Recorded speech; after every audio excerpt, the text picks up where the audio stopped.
We begin our post-lunch session with a presentation on the future of retail, profitable growth through technology and AI by Mr. Anand Ramanathan. He is Partner Consumer Products Limited and Retail Sector Leader at Deloitte India.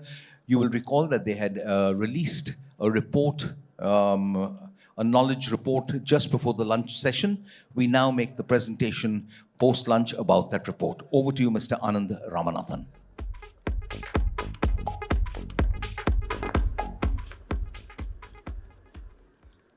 So thank you so much. What we are now going to do is a readout of the report. Now, before I get into the readout, just a short story in terms of the genesis of this report, how it came about. So we had the global leadership team of a very large retailer in India. And typically, we speak about the India opportunity. So we covered 1.4 billion population. We spoke about the demographic dividend, 2/3 of the country under 35. And all of these things, right, to just show India's potential, 110 million households moving to middle income. And the second slide was on the FMCG business, right? And there were some statistics. So this was Unilever and Nestle. We were showing them an analysis on return on invested capital, right? And there was a comparison between India and the global firm. And India was about 3x of the global firm. I think if I remember the number right, it was somewhere about 48 in the last 3 years, return on invested capital, while globally it was about 15 to 20, right, the number. And right next to that was another chart which showed valuation of Hindustan Unilever vis-a-vis global Unilever.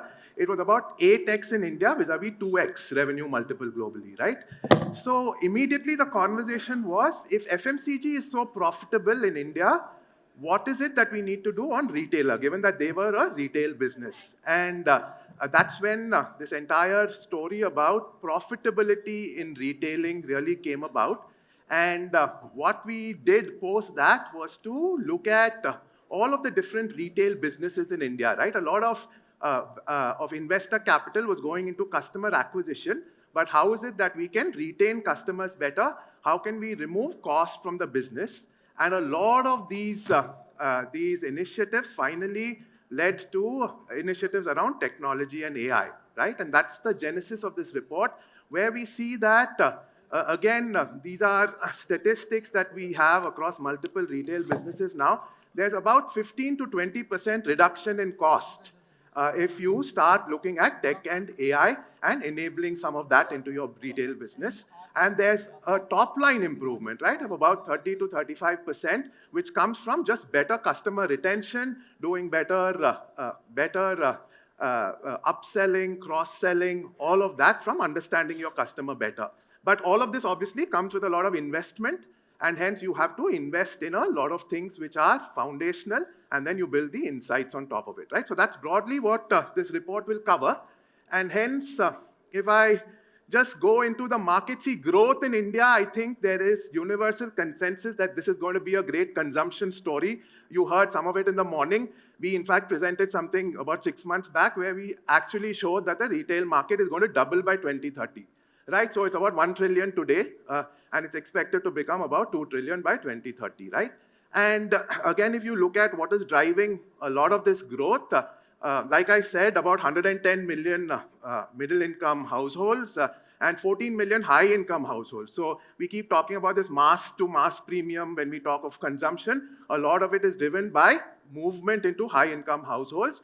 And there's a lot of low-income households which are coming into the middle-income bracket, which is going to also drive the mass segment, right? You will see growth in the mass segment as we go forward. And again, like I said, 2/3 of the market under 15 years of age, under 25 years of age, and urbanization. Obviously, we will see a lot of movement from rural to urban. Agri and retail jobs will move into other more service-oriented jobs, right? So you will see migration from urban to rural. And again, these are some of the shares that we are seeing. So across the board, whether it is e-commerce, the chart that you're seeing on the top is actually food and grocery retail. Again, Currently, there's about 75% of retail is mom and pop or kirana stores. We expect that to be about 2/3 by 2030. But you will see growth in most of these categories. E-commerce at about 22%. We have D2C growing at 33%. Quick commerce, we are increasingly seeing, again, 35% is the growth projected, but what we are seeing is that the market itself will grow about 15 times, right? When it comes to quick commerce, driven by a lot of affordability as well as sustainable business models. We've already seen like deliveries happen through dark stores much closer to the consumer, a lot of AI and technology to understand what to carry, when to carry, where to carry, and how to shorten the delivery time to the consumer by being at a dark store which is proximate to the consumer household, right? So these are all going to be some macro trends fueling retail. Now, hence, what is important is to look at the technology and what is really disrupting technology. So we will see a lot of personalization. That's going to be something which is going to drive the segment of one, right? It's not just breaking the market into multiple segments, but each consumer looking at his past behavior and seeing how is it that I can customize and personalize the offering to him. One of the biggest areas of investment is again on the supply chain, right? Again, if you look at a typical FMCG company, cost is about 60 to 70% of it is raw material, right? And therefore, you will see a lot of savings around procurement optimization. That's one of the biggest areas where AI can make a big difference because you have so many different variables impacting the cost of different items that you procure. How can we use AI and embed AI models for predictive modeling there? And similarly, so on and so forth, even in the supply chain, better planning, forecasting, these are all areas where there's investment when it comes to AI, because you want to reduce the cost of inventory, not just for yourself, but also for your channel partners and the entire system. In-store experience, right? Now, I think, again, post the pandemic, we've seen, I mean, the last few months, we've seen about a 30% uptick in the footfalls when it comes to malls, right? So people, it's not just online. We will see hybrid models. You can call it omnichannel, multi-channel, right? But ultimately, it will be a combination of physical and virtual. And a lot of it is also going to depend on in-store experience, right? So can we have the right concept stores? A lot of companies are investing around that. Can we also have seamless integration between online and offline? And for all of this, the foundation is that one view of customer, which will give you a good sense, irrespective of which channel he buys from, he or she. What is the profile of the consumer? What are they likely to buy? And therefore, one view of the customer is a foundational area. One view of inventory. If we have to have seamlessness across channels, we need to have inventory visibility so that they walk into the store, but they get it delivered online. Or if it's not available in one store, they can go pick it up from another store, right? Therefore, one view of inventory is the second foundational element. And the last foundational element is also one view of product. Irrespective of which channel you buy from, does it look the same? Irrespective of where you market, the product looks the same, right? And therefore, one view of product. And above all of this, you build all of your analytics and your AI and the insights engine.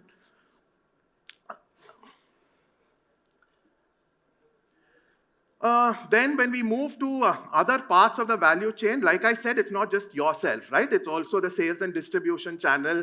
It's also looking at how can I optimize costs. For example, when you look at marketing, if I'm spending on digital, on physical, on media, which is mass media, as well as out-of-home advertising, etc., can I digitize all of these assets, right? You just put a QR code on a out-of-home advertising billboard, and then you have consumers taking that offer through that QR code. You're able to also digitize a physical asset, right? So it's not just digital media, it's also physical media getting digitized, and therefore you're able to establish ROI and look at the returns on investment for your marketing investment that you do.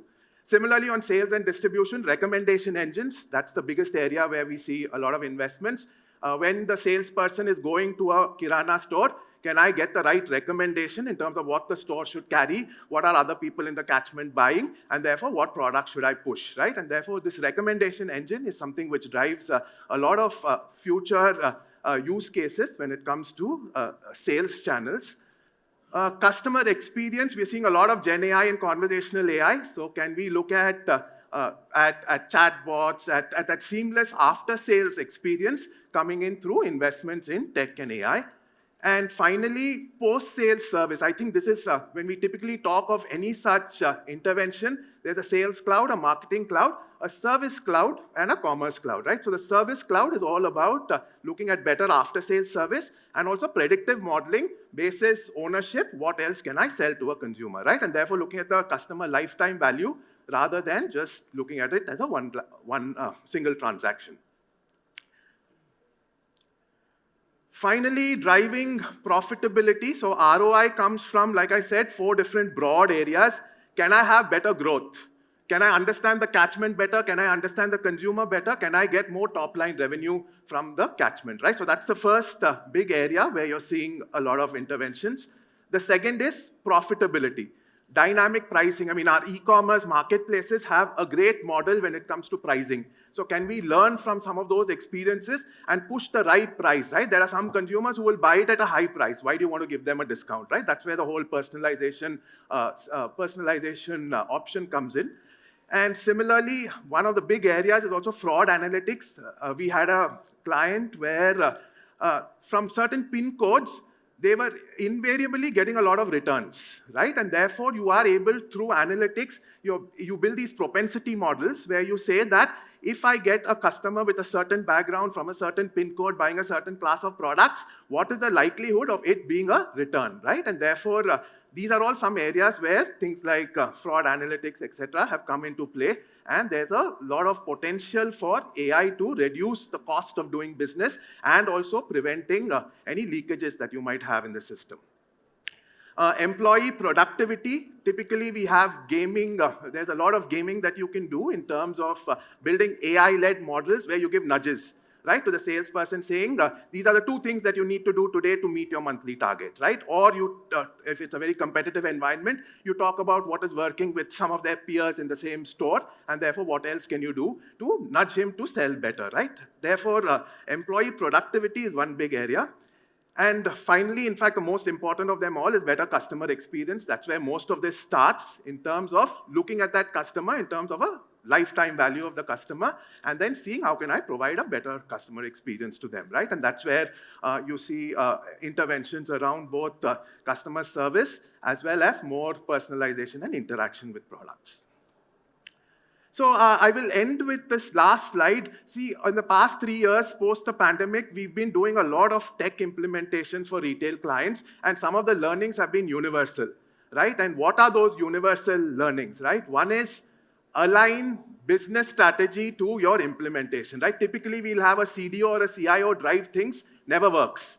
It's better to get the business sponsor to take ownership and then use the CDO and the CIO as an enabler to drive your initiatives, right? That's a single, common, consistent learning that we've got. And you need to have that sponsorship from the top, right? Without that, it really doesn't, you don't really get business benefits from the tech implementations that you do.